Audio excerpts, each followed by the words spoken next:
fleshed out the wonder of life.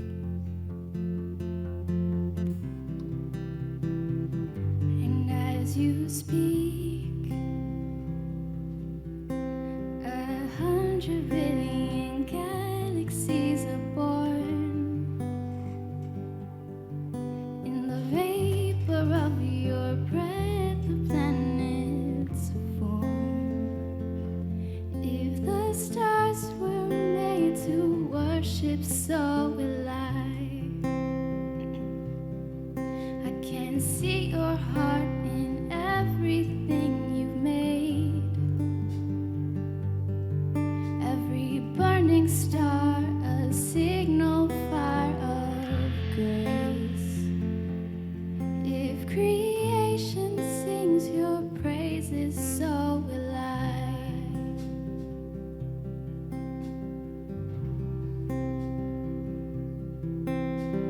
God of your promise, you don't speak in vain, no syllable empty or void.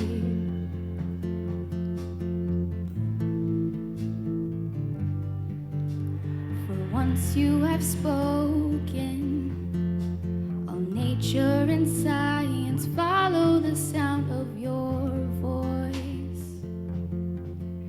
Whoa, and as you speak, 100 billion creatures catch your breath, evolving in pursuit of what you said. If it all reveals your nature, so will I. I can see your heart in everything you say. Every painted sky, a canvas of your grace. Oh, if creation still obeys you, so will I.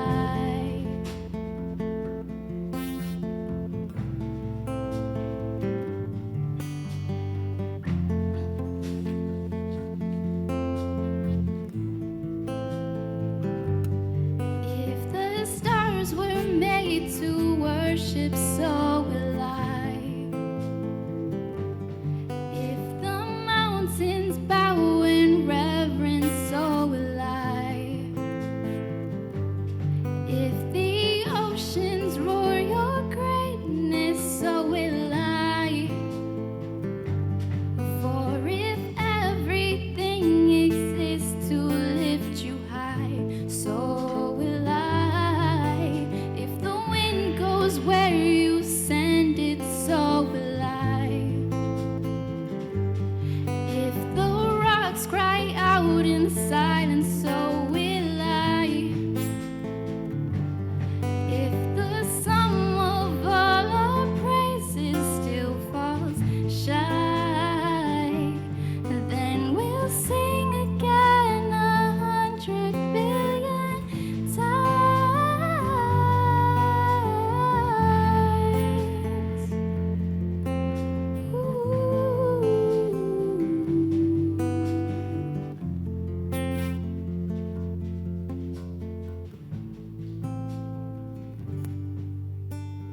God of salvation, you chased down my heart through all of my failure and pride.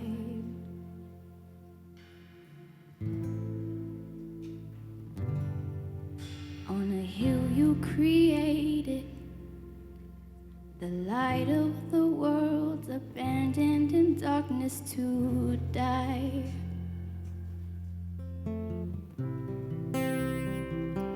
And as you speak, 100 billion failures disappear. Where you lost your life so I could find it here. If you left the grave behind you, so will I.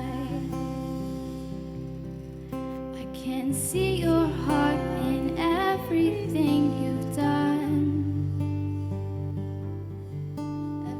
part designed in a work of art called love. If you gladly chose surrender, so will I. I can see your heart a billion different ways. Every precious one, a child you died to save.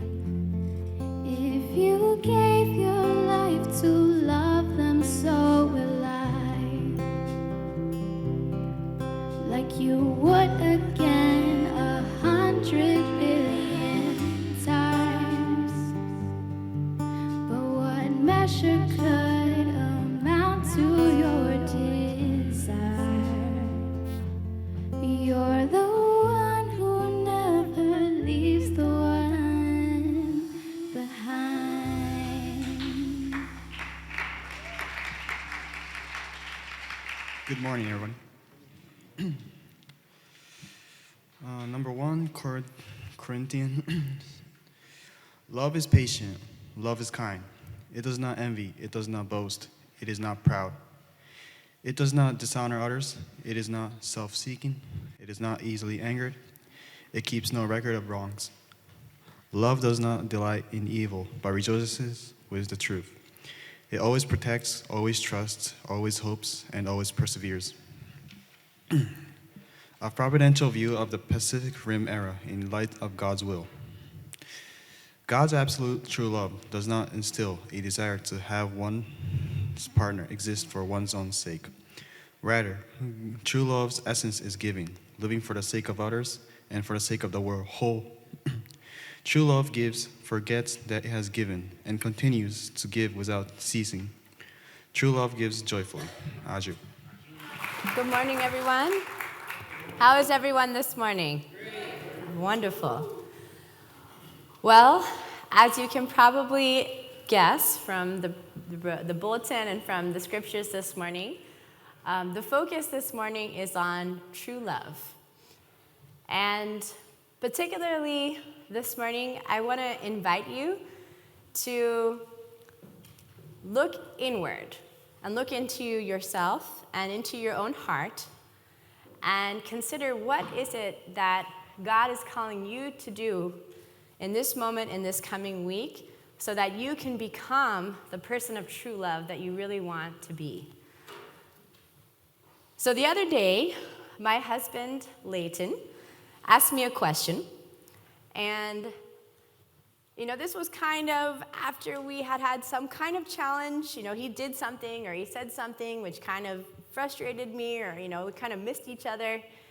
And, we kind of resolved it. But then he turned to me afterwards, a little bit later, and he said, "How do you put up with me?" And I was kind of taken aback by the question. What? How do you put up with me is the question he asked. And, if I wanted to be my sweet and wonderful self, I could have said, "Oh, I don't have to put up with you. You're just wonderful." But that's not what I said. That's not what I said. I had to think about it for a minute because, he was asking a good question. When he challenges me or when I find I'm struggling with him for some reason, like all couples do, what is it that allows me to continue to love this man, to love my husband? And I realized that what allows me to even grow closer in my love for my husband, even through challenging moments, is when I choose to see him from God's perspective. And when I choose to see him with the eyes of true love. When I do that, it shifts the way that I think about him. And it shifts the way that I relate with him. And even, what I choose to do in response to any kind of action that he's taking. And the true love that I'm working on giving him is what's been described by Jesus and our true parents. This kind of unconditional love. So as the scripture says, love is patient and love is kind. True love gives, forgets that it has given, and gives again. Is this easy? No. Is this easy to love this way? It's not. It's really not so easy to do this. But this is what our God, our Heavenly Parent, is calling us to challenge ourselves, to become these truly loving people in our marriages, in our parent-child relationships, with our friends, our neighbors, our coworkers, our siblings, everyone that's in our life. God is longing for us to actually express his and her true love to these people. Because as we know, God doesn't have a body. We are God's hands and feet, eyes and ears, God's mouth. Through us, God can love the people that we're interacting with. And, so in these moments, when it's challenging or, when maybe I'm not feeling so cared for or so loved or so understood, or someone's really rubbing me the wrong way, maybe they have a character that's hard for me to understand or hard for me to connect with, this is the moment, if I can catch myself, and it's not always easy to catch ourselves when we're maybe being quick to anger, or we're getting frustrated, or we're being impatient. It's not always easy to catch ourselves in that moment. But if we catch ourselves and we notice, oh, wait a minute, I'm not really being truly loving here, then, try to reflect on, okay, what does it mean to really love this person? What kind of love does God want me to show to this person who's in front of me? Literally, if I almost think of it like putting on a different pair of glasses, the true love glasses. And I was thinking about it, maybe I even need to have like a non-prescription glasses that I can literally just put on my face and remind me, okay, I'm gonna put on my true love glasses now. And, and if I put on my true love glasses, how does this person now look to me? And even what they're doing, even if it's challenging. And it's fascinating because I've been experimenting with this, especially in relationship to my husband and my kids, because those are the ones that I really love the most, and I want them to know how much I love them, but probably they challenge me the most. Is that true for anybody else? You don't have to raise your hand. But I think sometimes the people we love the most are also the most challenging for us to sometimes express that love to. And even feel it sometimes, because it can be really challenging. But when I look at my husband from God's point of view, which God is always truly loving, God is constantly looking at us as his and her children and loving us so fully, so completely. God's always patient. God is always kind, protective, trusting, hoping, persevering.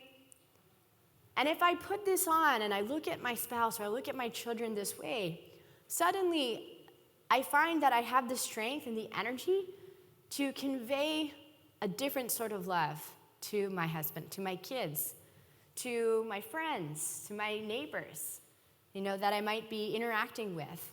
And even they can transform right before my eyes. I don't know if you've experienced this, but if you choose to look at someone or if you choose to relate with someone in a truly loving way, even things that irritate you, they suddenly can just make you laugh instead. It can change the way that you relate with this person. I'm constantly being reminded by God that we, as children of God, means that we're growing. It means that we're not perfect. We're not complete.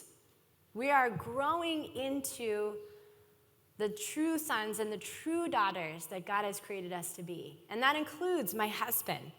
And that includes my children. That includes members of our congregation.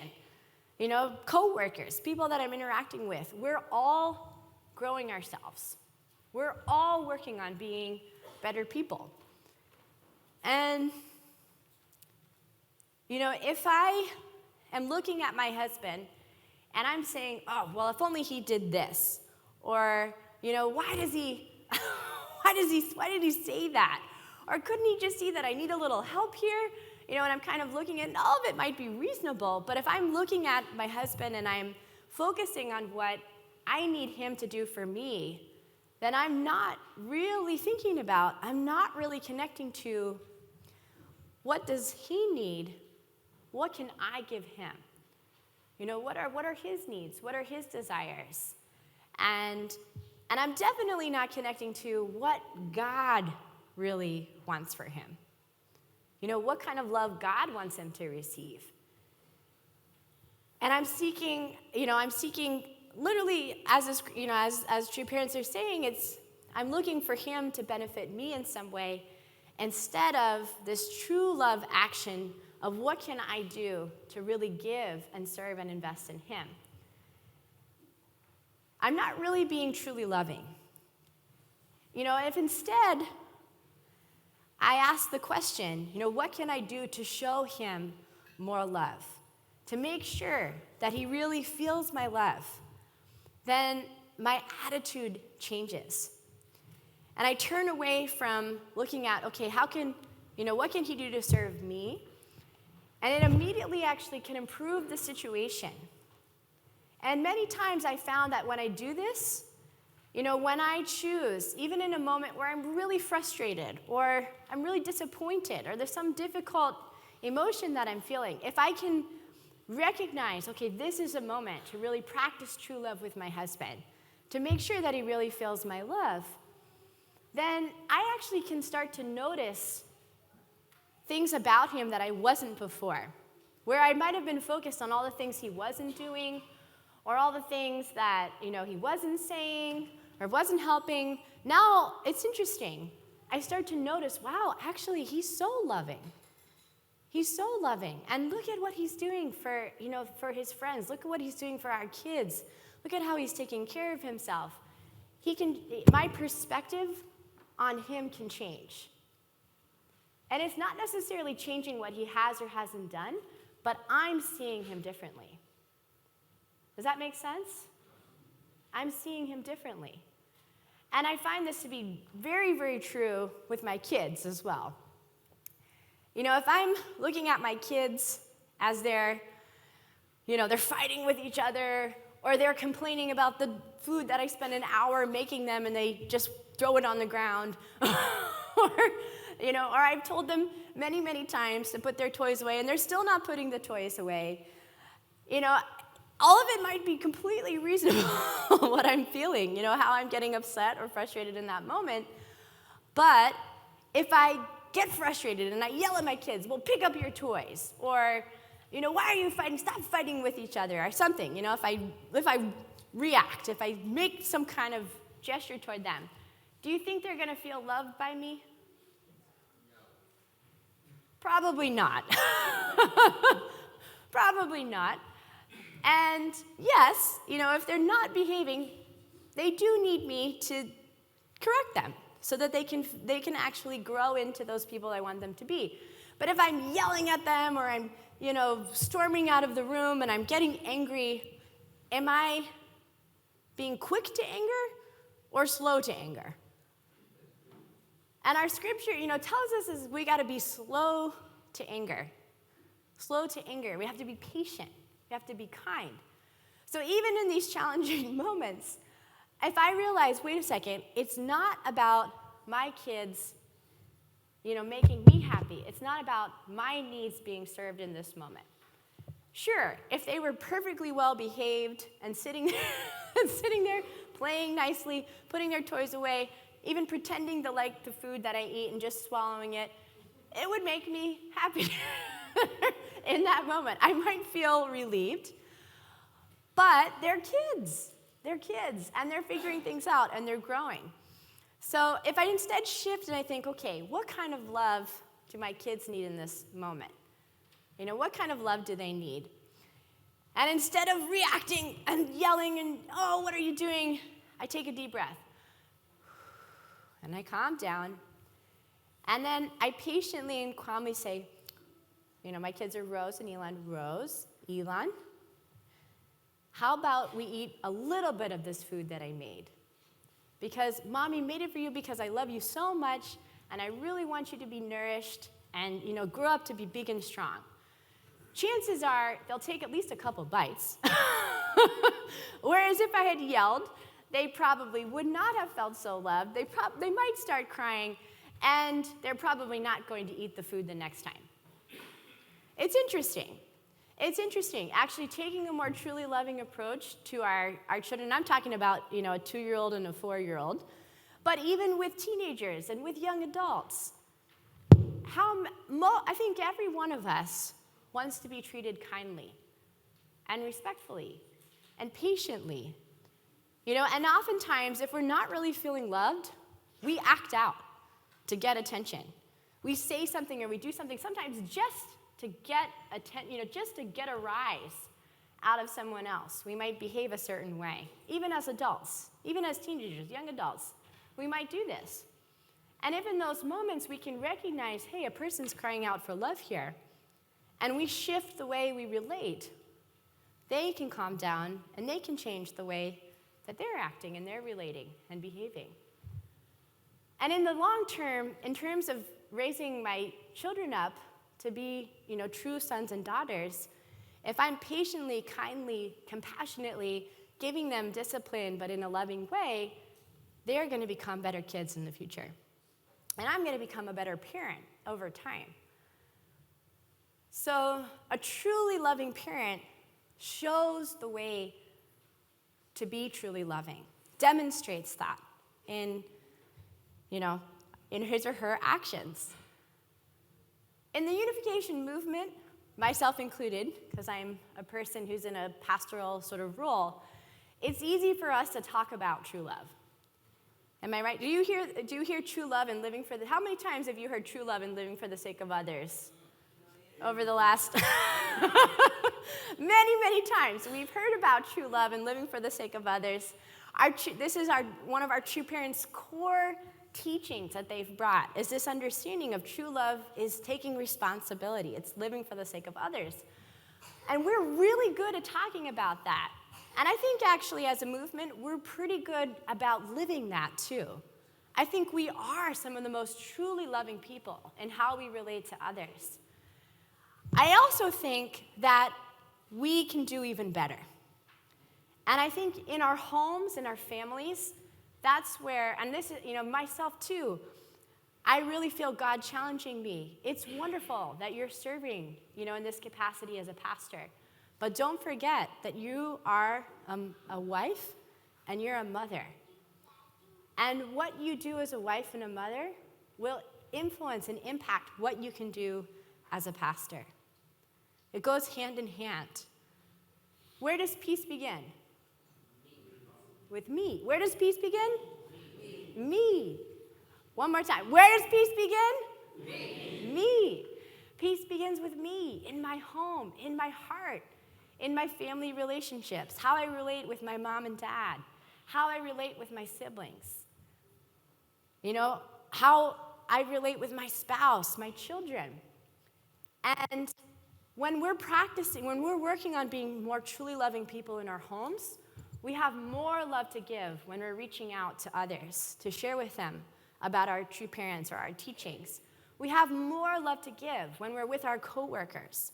We have more love to give when we're interacting with our neighbors in our neighborhoods.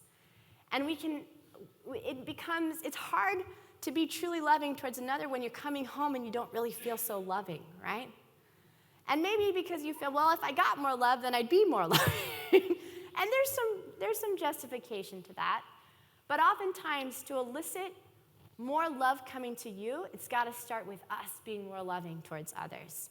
We can change what happens in our marriages. We can change what happens in our parent-child relationships. We can shift it by shifting our own perspective, by shifting our own actions. I certainly don't do this all the time. I definitely am a work in progress in my capacity to truly love. And it's something I want to aspire to become better and better at throughout my lifetime.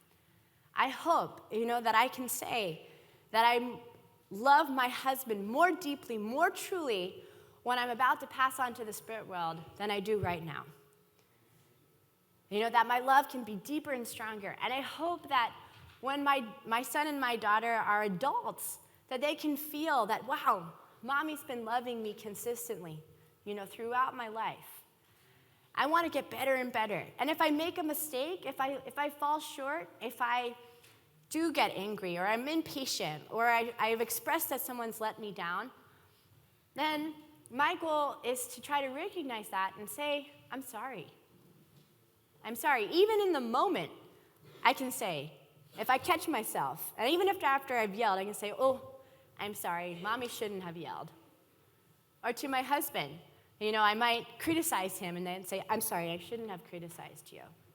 And then say something kind, you know, say something appreciative. Or with my kids, you know, correct myself. And do you think that makes me any less of a person if I do that? It doesn't, right? In fact, actually, it might make my spouse even love me more. It might make my children even feel closer to me. And I grow and I develop myself. So even if we catch ourselves in the moment not really being truly loving, we can shift and we can change and express true love instead. And with every time we do that, every time I do that, I know that it's going to get easier the next time to express truly loving actions when a situation arises that's difficult or challenging.